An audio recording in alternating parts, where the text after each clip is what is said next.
दो किसानों की कहानी। एक गांव में दो किसान रहते थे जिनका नाम राम और श्याम था। दोनों बचपन के दोस्त थे और हमेशा एक दूसरे की मदद करते थे। उनके खेत एक दूसरे के पास ही थे और वे मिलकर खेती का काम करते थे। एक साल गांव में बारिश बहुत कम हुई। सूखे की वजह से फसलों को पानी की भारी कमी हो गई और उनकी फसलें सूखने लगीं।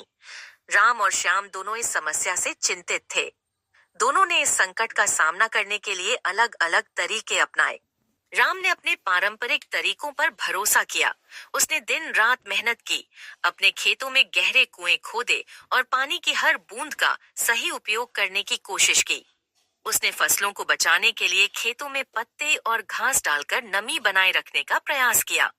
राम की मेहनत ने कुछ हद तक परिणाम दिया, लेकिन सूखे की तीव्रता के कारण उसकी फसलें पूरी तरह से नहीं बच पाईं। दूसरी ओर श्याम ने अपनी तकनीकी समझ का उपयोग किया। उसने गांव में एक छोटी सी जल संचयन प्रणाली बनाई, जिससे बारिश का पानी जमा किया जा सके, जिसे कम पानी में अधिक सिंचाई हो सके। इसके अलावा उसने कुछ नई फसलें उगानी शुरू की जो कम पानी में भी अच्छी पैदावार दे सके। राम ने अपनी असफलता से निराश होने के बजाय श्याम से सीखा।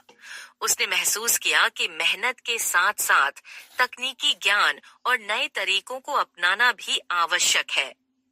श्याम ने राम की मेहनत और लगन की प्रशंसा की और उसे अपनी तकनीकी जानकारी में मदद की पेशकश की। दोनों ने मिलकर गांव के अन्य किसानों को भी इन नई तकनीकों के बारे में बताया। उन्होंने गांव में प्रशिक्षण सत्र आयोजित किए और किसानों को सूखा प्रतिरोधी फसलों के बारे में जानकारी दी। और शाम की इस पहल से गांव में एक नई उम्मीद जगी। सभी किसानों ने इन तकनीकों को अपनाया और सूखे के बावजूद उनकी फसलों की पैदावार बढ़ी।